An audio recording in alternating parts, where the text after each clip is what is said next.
আমার অনেক দরকারি কাজ আছে, সেটা করতেই যাচ্ছিলাম কাকু। আমি তাকে আমার দাদা হিসেবে মানি না। শুনলাম দাদা নাকি আজকাল গ্রামের ভেতরেই চুরি করতে শুরু করেছে। কি আবার ডাব ডাব চুরি করেছো তুমি? ওই দেখুন কর্তা। চলো না, ওদের হাতে হাতে ধরে মোড়লের কাছে নিয়ে যাই। তুই আমার সাথে যাবি নাকি তোকে এখানে কয়েকটা দেবো? কনকনে শীতের রাতে চারিদিকে কুয়াশায় ঢাকা, হাত দুয়েক দূরে কিছুই দেখা যায় না।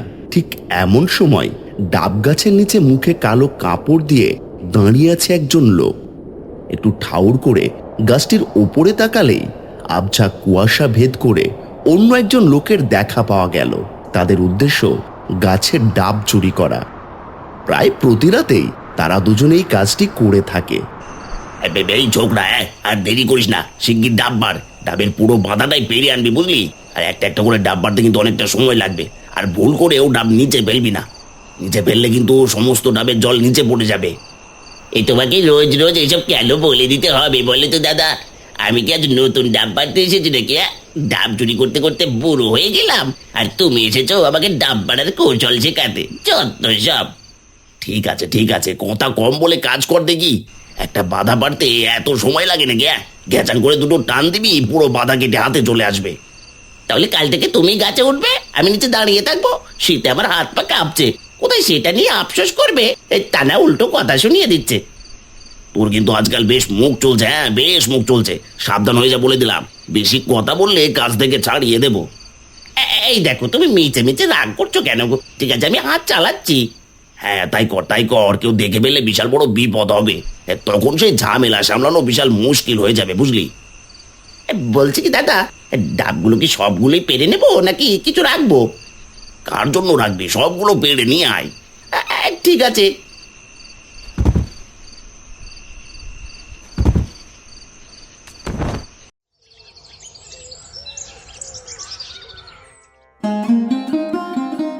কি গো, তোমার মুখখানা অমন শুকনো শুকনো লাগছে কেন বলো তো?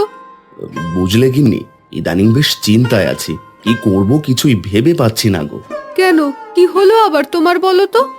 তেমন কিছুই না, শীত পড়াতে গাছের ফলন কমে গিয়েছে, আর ফলন কম হয় ডামের দামও ডবল হয়ে গেছে। তাই নাকি গো? কিন্তু এটা তো ভালো কথা, তুমি চিন্তা করছো কেন? হাতে পয়সা করেও তেমন নেই একটা। বেশি করে ডাব কিনে যে মজুত রাখবো সে উপায়ও নেই। তাই একটু চিন্তা হচ্ছে, বুঝলে? এসব নিয়ে চিন্তা করো না গো, সে আমাদের ভাগ্যে যতটুকু আছে ততটুকুই হবে। এর বেশি চাইলেই কি আর পাবো বলো? সেটাই গো। আচ্ছা বাদ দাও এসব। তন্নিমা, তোর খবর কি বলতো? তোর পড়াশোনা কেমন চলছে? আমার খবর মোটেও ভালো না বাবা। সে কি কথা? তোর আবার কি হলো রে মা? কিন্তু তোমার সাথে তো আমি কথা বলবো না বাবা। কেন কেন? আমার সাথে কথা বলবি না কেন? বুঝলে না, মেয়ের যে অভিমান হয়েছে। অভিমান? কিন্তু কেন? তোমাকে কতদিন ধরে বলেছি আমাকে শীতের জন্য সুন্দর সোয়েটার এনে দাও, তুমি তো শুনছই না বাবা। এ হে, আমার তো একদম মনেই ছিল না রে মা। আর ঠিক আছে, আমি খুব তাড়াতাড়ি তোর জন্য একটা সোয়েটার আনবো। তুমি সত্যি বলছো বাবা? হ্যাঁ রে মা, হ্যাঁ আমি সত্যিই বলছি। ঠিক আছে বাবা। নিতাই ও গদায়ের বাড়ির সামনে জটলা পাকিয়ে দাঁড়িয়ে আছে গীতা, গদাই, কানা ও কালু। তারা সকলেই গত রাতে ডাব চুরির ঘটনা নিয়ে আলোচনা করছে। এই রোজ রোজ কে এই কাজটা করছে বলো তো? কি আশ্চর্য, আমরা সেটা কি করে বলবো গীতা? তুমিও না, মাঝে মধ্যে কি সব বলো, মাথায় আসে না। না মানে, আমি বলছিলাম যে এই চোরকে ধরতে না পারলে তো বিপদ ঘটবে গো। আজ ডাব চুরি হয়েছে, কাল যে অন্য কিছু চুরি হবে না তার কি কোনো নিশ্চয়তা আছে? এই বৌদি কিন্তু ঠিক কথাই বলেছে গদাইদা। আমাদের এই বিষয়টা একটু গভীরভাবে ভাবতে হবে। আমি শুধু ভাবছি, গ্রামে কি এমন আছে যার রোজ রোজ এত ডাব লাগছে? আছে গো, আছে দাদা। এমন একজন ব্যক্তি আছে, কিন্তু তার বিষয়ে এখানে কিছু বলা যাবে না। সত্য কথা বলতে এত ভয় পেতে হয় না কালু। আর আমিও বুঝতে পেরেছি তুমি কার কথা বলতে চাইছো। তার ভাই এসব শুনলে রেগে যাবে কিনা সেই ভয় বলতে চাইছো না। গীতা, সব সময় দুই লাইন বেশি বোঝো তুমি। যাও যাও, ঘরে যাও, কাজ করো গিয়ে। আর তোমরাও এখন এসব বাদ দিয়ে যে যার কাজে যাও, যা হবে পরে দেখা যাবে। হ্যাঁ হ্যাঁ, চল চল। হ্যাঁ হ্যাঁ, চলো। তোমাকে কতবার বলেছি গীতা, কানাইয়ের সামনে এসব কথা বলবে না। দাদার বিষয় তো বলবেই না। আমার মনে ছিল না গো। আচ্ছা ঠিক আছে ঠিক আছে, এবার তুমি কাজে যাও। ঠিক আছে গো। ও বাবা, বাবা তুমি কি এখন ডাব নিয়ে বাজারে যাবে? হ্যাঁ রে মা, কেন তোর কিছু লাগবে? লাগবে তো। কি লাগবে মা? একটা সুন্দর দেখে সোয়েটার আর একটা লাল জামা। দেখো মেয়ের আবদার, এত কিছু একসাথে লাগবে তোর? হ্যাঁ লাগবে মানে লাগবেই। তুমি কিন্তু আসার সময় আমার জন্য এগুলো নিয়ে আসবে। ঠিক আছে, টাকা হলে এগুলো সব তোর বাবা এনে দেবে। এখন বাবাকে যেতে দে দেখি মা। ঠিক আছে মা। গিন্নি, আমি বেরিয়ে পড়ছি, আমার ফিরতে ফিরতে বিকেল গড়িয়ে যাবে। তুমি গীতার দিকে খেয়াল রেখো কেমন? হ্যাঁ গো হ্যাঁ, আমি সবটা সামলে রাখবো। তুমি এসব নিয়ে এত চিন্তা করো না তো। সাবধানে যাও আর সাবধানে ফিরে এসো। আচ্ছা ঠিক আছে, আমি তাহলে আসছি। হ্যাঁ এসো, আর আসার সময় মনে করে কিন্তু চাল আর তেল এনো। ঘরে এক ফোঁটাও তেল নেই। আজ আবার চাল কিনতে হবে। ঠিক আছে, দেখছি কি করা যায়। ঠিক আছে গো। হ্যাঁ রে বাজু, তোকে এমন দেখাচ্ছে কেন রে? কিছু হয়েছে নাকি? কি আর হবে কর্তা, ওই আজও আমার গাছের ডাব চুরি হয়েছে। পরপর 3 দিন আমার গাছের ডাব চুরি হলো। কত আশা নিয়ে গাছগুলো লাগিয়েছিলাম কর্তা। ডাবগুলো বড় হলে বাজারে বিক্রি করে 2 পয়সা ঘরে আনবো। আমার কোনো আশায় যে পূরণ হলো না। এটা তো খুবই চিন্তার বিষয়। তা কারা এসব করছে, কিছু কি আন্দাজ করতে পেরেছিস? না কর্তা, আর যাকে চোখে দেখিনি আর শুধুমাত্র সন্ধ্যের বসে তার নাম বলে কি লাভ হবে বলুন? তার মানে তুই কাউকে সন্দেহ করছিস? কে সে, নাম বল। আগে নাম বলবো না কর্তা, এবার কিছুটা চোখে চোখে রাখবো, তারপর আপনাকে জানাবো। বলছিলাম যে কর্তা, আমি কিছুদিন রাতে বাড়ি গিয়ে থাকতে চাই। আর যদি আপনি অনুমতি দেন তাহলে সন্ধে করে বাড়িতে যেতাম। এটা করে যদি তোর মনে শান্তি আসে তবে যা, থাক কটা দিন বাড়িতে গিয়ে। তবে মনে রাখিস, আমার বাড়ির যেন কোনো ক্ষতি হয় না। ভাগ্যে করতে তাই হবে, আমি তাহলে আসি। পাঁচু শোন, কথা শেষ না হতেই কোথায় যাস? হ্যাঁ, আগে করতে বলুন। তোর গিন্নিমা বলছিল বাড়িতে নাকি বাজার সদাই সব শেষ হয়ে গিয়েছে। তুই একটু বাজারের দিকে যা, বুঝলি? আগে করতে তাই যাচ্ছি। কি পাচু, কিছু বলবে নাকি মোড়ল মশার জন্য ডাব নেবে? কি আর বলবো বলো নিতাই দা, মন মানসিকতা তেমন একটা ভালো নেই বুঝলে। কেন কেন, তোমার আবার কি হলো বলো তো? কেন, তুমি কিছু শোনোনি? কাল রাতেও তো আমার গাছের ডাবগুলো চুরি হয়েছে। বলো কি? কই না তো, আমার কানে তো এই কথাটা এলো না। তাই তো বলি, গদায়ের বাড়ির সামনে এমন জটলা পাকিয়ে সকলে দাঁড়িয়ে আছে কেন, সেটাই বুঝতে পারছিলাম না। আচ্ছা নিতাই দা, তোমার কি মনে হয় এসব কে করতে পারে? না আমাদের গ্রামে ডাব চুরি করার মতো আর কে বা থাকতে পারে বলো তো? আমি ভাই ব্যবসায়ী মানুষ, সারাদিন ভ্যানে করে ডাব বিক্রি করি, তারপর রাতে বাড়ি ফিরে গিয়ে খেয়ে দিয়ে শুয়ে পড়ি। এসব নিয়ে ভাববারও তো সময় কই বলো? একটা কথা কি জানো তো, চোরের 10 দিন গৃহস্থের 1 দিন। আমাদেরও একদিন আসবে, সেদিন চোর ঠিকই ধরা পড়বে। কি বলো নিতাই দা? সে তো বটেই, কিন্তু তুমি আমাকে এসব কেন বলছো বলো তো ভাইয়া? তুমি কি কোনোভাবে আমায় সন্দেহ করছো নাকি? আরে না না, কি যে বলো তুমি। আচ্ছা থাকো গো নিতাই দা, আমি যাই, আমার আবার অনেক কাজ পড়ে আছে বুঝলে। ঠিক আছে, যাও। আরে পাঁচু যে, কি ব্যাপার আজ সকাল সকাল এদিকে এলি যে? শুনলাম আজও নাকি আবার ডাব চুরি হয়েছে, সেটাই দেখতে এলাম।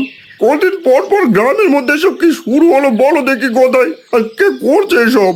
কি আর বলবো বল, আমরা আবার কিছু বলতে গেলেই বিপদ বাঁধবে। কেন কেন বিপদ বাঁধবে কেন? আর তাছাড়া সত্যি কথা বলতে ভয় নেবে কি আছে, বলো তো দেখি। বুঝলি পাঁচু, একটু চোখ কান খোলা রেখে চলাফেরা করিস, তাহলেই বুঝতে পারবি কে বা কারা এসব করছে। সেদিন তো কালু নিজের চোখেই দেখে ফেলেছিল। বলিস কি রে, তা কাকে দেখলো? গদাই কোনো কিছু বলার আগেই সে লক্ষ্য করলো তাদের সামনে দিয়ে হেঁটে যাচ্ছে তন্নি। গদাই তন্নিকে উদ্দেশ্য করে ডাক দিতেই গদাইয়ের সামনে এসে দাঁড়ালো। এই তন্নি, কোথায় যাচ্ছিস রে? তোর সাথে কথা আছে। কাকু তুমি আমাকে ডেকেছো? কি বলবে, একটু তাড়াতাড়ি বলো। কেন রে, তাড়াতাড়ি বলতে হবে কেন? আমার অনেক দরকারি কাজ আছে, সেটা করতেই যাচ্ছিলাম কাকু। বাবা, তোর আবার দরকারি কাজও আছে? তা কি এমন রাজকর্ম করতে যাচ্ছিস শুনি? মা একটু কাকিমার কাছে পাঠিয়েছিল। আচ্ছা তুমি কি বলবে সেটা বলো। হ্যাঁ রে তন্নি, তোর বাবা কোথায় থেকে ডাব কিনে আনে কিছু জানিস? না গো না, আমি এসব ব্যাপারে কিছুই জানি না। আমি তো ছোট মানুষ, আমি কি করে আর এত কিছু জানি? ঠিক আছে ঠিক আছে, তুই যা। দেখলে দাদা, দেখলে আমার আগেই সন্দেহ হয়েছিল এমনি তাই দাদা এইসব করছে, এখন তো আরো বেশি করে সন্দেহ হলো। মেয়ের একটা বিহিত করতেই হবে, এমনটা আর কিছুতেই হতে দেওয়া যাবে না, বুঝলে? এবার চলো সকলে এই মোড়লের কাছে গিয়ে বিচার দিই। হ্যাঁ হ্যাঁ চলো। কি গো দিদি, আজকাল দেখি তোমার কোনো খোঁজ খবরই নেই, থাকো কোথায়? এ আবার কেমন কথা রে ছোট, বাড়ি ছেড়ে আমি আবার কোথায় যাব শুনি? না মানে তোমাকে তো আজকাল বাইরে দেখা যায় না, তাই বললাম। শীতের দিন কাজ করতে করতেই বেলা পড়ে যায়, বাইরে আর যাব কি করে বল? সময়ের সাথেই যে পেরে উঠছি না। কথাখানা অবশ্য মন্দ বলনি, দিন ছোট হয়ে যাওয়ায় কাজের সাথে যেন কিছুতেই পেরে ওঠা যাচ্ছে না। তা ছোট, তুই এই দুপুরবেলা এলি যে, কিছু বলবি? তুমি তো জানোই দিদি, আমি যা বলি সরাসরি বলি, অত রাগ ঢাক করে আমি আবার কিছু বলতে পারি না। বল না বল, তুই যা বলতে এসেছিস প্রাণ খুলে বল, আমি কিচ্ছুটি মনে করব না। শুনলাম দাদা নাকি আজকাল গ্রামের ভেতরেই চুরি করতে শুরু করেছে। মানে এসব কি বলছিস কি তুই গীতা? প্রাণ খুলে বলতে বলেছি বলে কি তুই যা মনে চায় তাই বলবি? আমি আবার কি বললাম গো দিদি, আমি যা শুনেছি তাই বললাম। আমাকে না হয় চুপ করিয়ে দিলে, কিন্তু পুরো গ্রামে ছড়িয়ে পড়েছে, কজনার মুখ আটকাবে তুমি? পুরো গ্রামের মানুষ আর তোরা কি এক হলি রে গীতা? তোরা আমাদের নিজেদের মানুষ, তোরা যদি এসব বলিস তাহলে কেমন করে হবে? থাক দিদি, আমি আর এসব নিয়ে কথা বাড়াবো না, যা শুনলাম তাই বললাম, তোমরা এখন যা করার করো। অনেক বড় উপকার করলি রে। কিরে, তোরা সকলে জটলা বাকি আমার বাড়িতে এসেছিস যে, কিছু হয়েছে নাকি? কর্তা, আপনার কাছে একটা বিচার নিয়ে এসেছি, আপনাকে একটা বিহিত করতেই হবে। এদের সাথে তুইও আছিস নাকি রে পাঁচু? আগে কর্তা, আচ্ছা আচ্ছা আচ্ছা, বিষয়টা কি সেটা কেউ আমাকে একজন পরিষ্কার করে বল দেখি। আগে তো শুনি ঘটনা কি, তারপর বিচার করছি। গদাই তুই বল। মোড়ল মশাই, আপনাকে কি বলবো বলেন, বলতেও লজ্জা লাগছে। নিজের দাদাকে নিয়ে সব কথা কিভাবে যে বলি। ঠিক আছে ঠিক আছে, তোকে বলতে হবে না, পাঁচু তুই বল।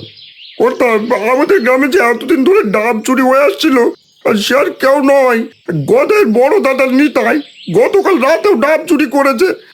আর সেটা নাকি কালু দেখেওছে। এই হ্যাঁ কর্তা, আমি দেখেছি, এটা নিতাই দাদাই ছিল। কি বলছিস কি রে? নিতাইয়ের মতো মানুষ এসব করবে? আমি তো কিছুতেই বিশ্বাস করতে পারছি না রে। তোদের বোধহয় কোথাও ভুল হচ্ছে। ভুল না মোড়ল মশাই, ভুল না, আমি ঠিকই বলছি। বিশ্বাস না হলে আপনি চলুন আমাদের সাথে, এখনো তার বাড়ির উঠোনে অনেকগুলো ডাব আছে। আপনি বলুন, শীতের সময় ডাবের ফলন কম হয়, তাহলে সে রোজ রোজ এত ডাব পাচ্ছে কোথায়? হ্যাঁ, তোর কথা একেবারে ফেলে দেবার মতো নয় রে। ঠিক আছে, চল দেখি। নিতাইয়ের বাড়ি গিয়ে নিজের চোখে সবটা দেখে তারপরেই বিচার করব। আগে কর্তা চলুন। কর্তা, আমার আর একটা কথা ছিল। তুই আবার কি বলবি? বলছিলাম যে আপনি আর পাঁচু দাদার বাড়িতে যান, আমরা যাব না। বুঝতেই তো পারছেন, নিজের দাদা, আমি গেলে লজ্জা পাবে। ঠিক আছে, তোকে যেতে হবে না, আমি আর পাঁচু যাব। আরে মোড়ল মশাই, আপনি আপনি আমার বাড়িতে, কি সৌভাগ্য আমার। তোর বাড়িতে আসতে বাধ্য হলাম রে নিতাই। তুই যে এসব করবি আমি কিছুতেই সেটা বিশ্বাস করতে পারছি না। আগে মোড়ল মশাই, আপনি কি বলছেন? আমি যে কিছুই বুঝতে পারছি না। তোমাকে তখন বললাম না, ওই যে গীতা এসে যেসব কথা বলে গেল, আমার মনে হচ্ছে মোড়ল মশাই সেই জন্যই এসেছেন। পাঁচু, তুই একটু নিতাইকে বিষয়টা বুঝিয়ে দে। আর বোধহয় বুঝতে একটু কষ্টই হচ্ছে। আগে কর্তা তাই বলছি। তা নিতাই দা, তুমি কোন আক্কেলে নিজের গ্রামের মধ্যে এখন চুরি চামারি শুরু করলে বলো তো? করলে একদম পুরো দমে চুরিতে নেমে পড়লে। বলি, এটা কি কোনো কাজ করছো নিতাই দা? তুই এসব কি বলছিস পাঁচু? আমি চুরি করব মানে? আর আমি কি চুরি করেছি? কি আবার ডাব ডাব চুরি করেছো তুমি? ওই দেখুন কর্তা, ওই দেখুন কতগুলো ডাব গাদা দিয়ে রেখেছো ওইখানটায়। বিশ্বাস করুন কর্তা, আমি চুরি করিনি। এসব আমি পাশের গ্রাম থেকে কিনে এনেছি, কাল হাটে নিয়ে যাব বলে। থাক রে নিতাই, তোকে আর মিথ্যে বলতে হবে না।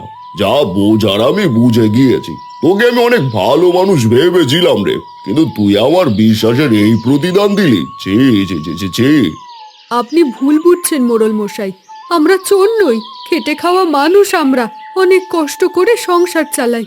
দয়া করে আমাদের উপর এত বড় অপবাদ দেবেন না। আর একবার যদি এমন ঘটনা আমার কানে আসে তবে কিন্তু তোকে কোনোভাবেই ক্ষমা করব না, কথাটা ভালো করেই মনে রাখিস।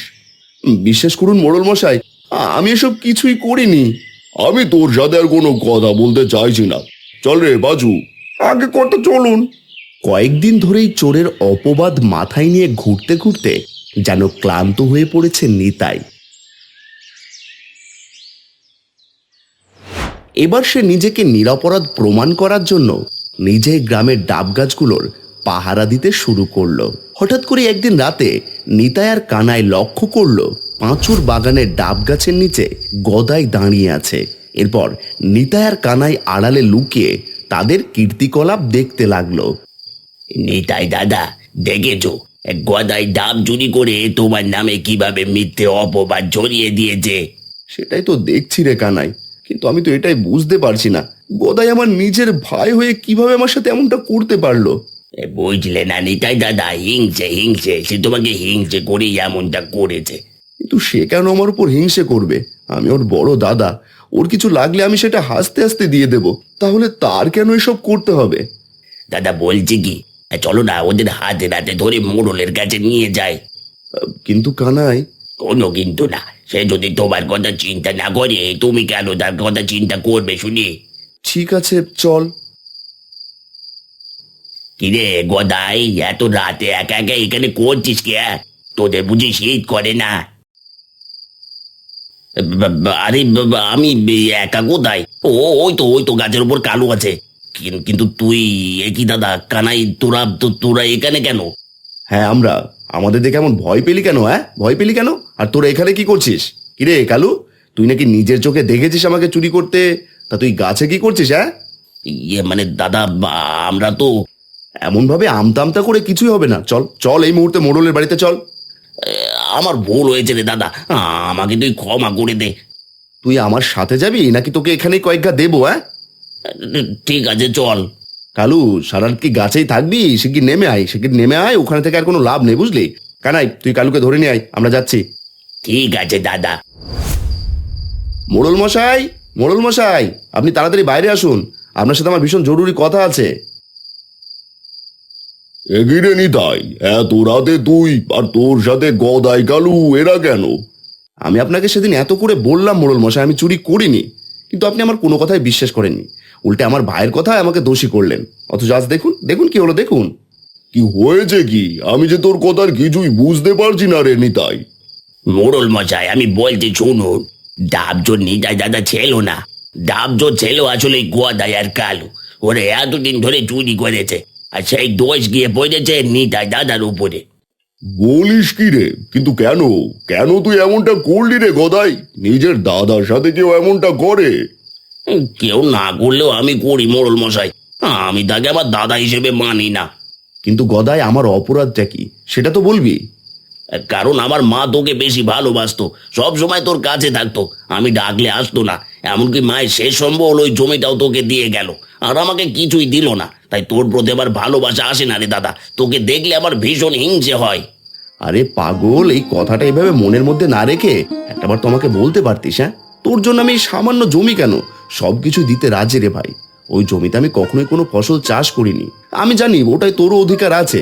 আজ থেকে ওই জমি পুরোটাই তোর, যা, পুরোটাই তোকে দিয়ে দিলাম। তবু তুই এইসব আর করিস না ভাই, এসব করিস না তুই।